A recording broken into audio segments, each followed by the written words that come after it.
This is John from Damn Best Racing Carburetor. I'm going to do a short video just after the preliminary test of our new modular float bowl. On our Facebook page we have its predecessor, which was done to meet 1700 horsepower on gas. So I did a little test today and I want to point out some features when flowing enough fuel, and also about the float bowl itself. One of the first things is I made the float bowl deeper by 250, not because we needed more volume, but they gave it more float drop. In order to get a greater window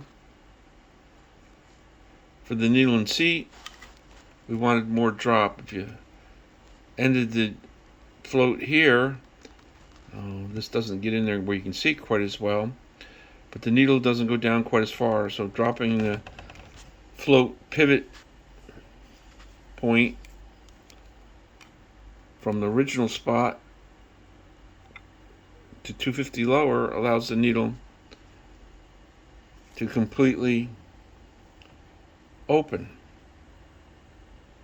The other thing is we had to extend the channels for the jet extension, so when it's bolted in the conventional form, because these are carbs are going to be going on a lot of the super comp dragsters and also the top dragsters, so the probably secondary will have jet extensions. So we had to extend that, so when the float comes down, the trade-off on there was we lost some buoyancy from the float by extending the jet extension channels so that they would clear as the float was down.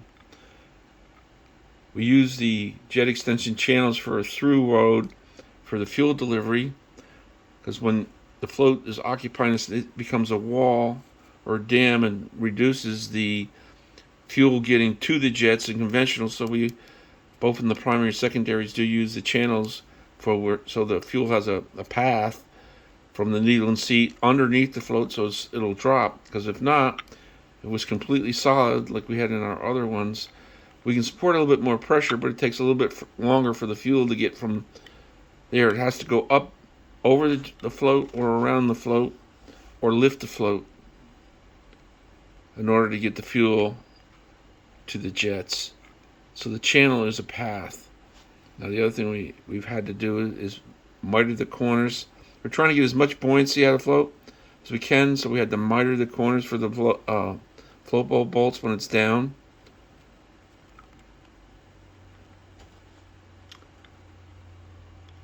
And this is the position that the float was.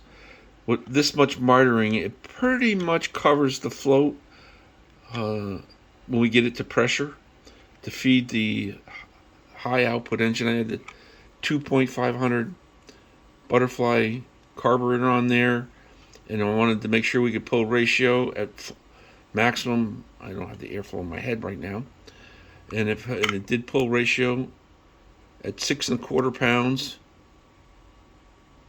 which normally would need much more pressure to pull that much fuel out of a conventional float bowl. And this has only got a 150 needle and seat in it at the moment.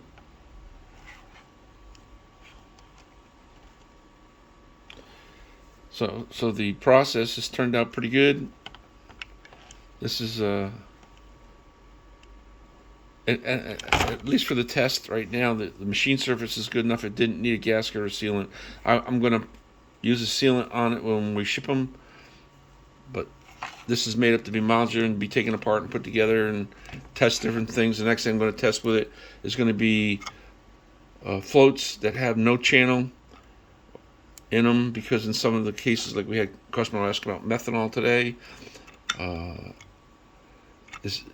I can't put enough pressure over it to offset the loss in the buoyancy here, so I can get the flow up where this could be a single needle and seat for a substantial horsepower methanol. So I have to work on the buoyancy again, because when I did the original test on our scavenging float bowl, because it was deeper with the original floats in it, they didn't have the big channels in it, I was able to put significantly more pressure on it. So that's where it is right at the moment. If anybody has any information or need any information, you can send us an email, info1@danbest.com. Hope you all have a great day, and thank you.